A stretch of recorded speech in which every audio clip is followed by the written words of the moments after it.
The largely student-led sit-in in Hong Kong continues as pro-democracy demonstrators block major parts of the city into the early morning hours of this Tuesday. For more details and a look through some of the other global headlines we're following on this Tuesday, we connect to our Eunice Kim, who joins us in the NewsCenter. So, Eunice, demonstrators there are not budging. They are demanding universal suffrage.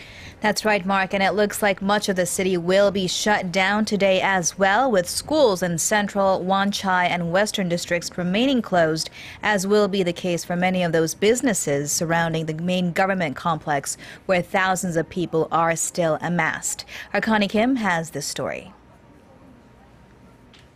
Civil unrest in Hong Kong is continuing as thousands of pro-democracy protesters occupy the city's major streets after defying the authorities' call to go home. Demonstrators covered up in masks, goggles and raincoats in case of another police crackdown similar to the one that occurred on Monday when officers fired pepper spray and tear gas at the protesters. Schools and businesses around the government complex remain closed as thousands block the commercial district of Causeway Bay to Central's east and across the harbor to Kowloon's Mongkok. Over 50 people have been injured since the protests flared up on Saturday. Demonstrators are demanding universal suffrage in Hong Kong's 2017 elections and that Beijing abandon its plan to vet candidates for the post of chief executive.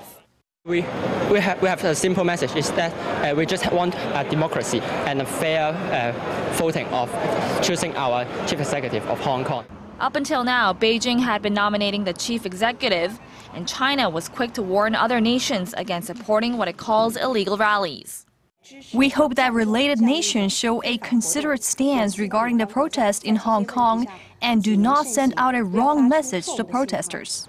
However, the U.S. and Britain have both said the demonstrators' rights should be protected and the people of Hong Kong should be granted universal suffrage. Connie Kim, Arirang News.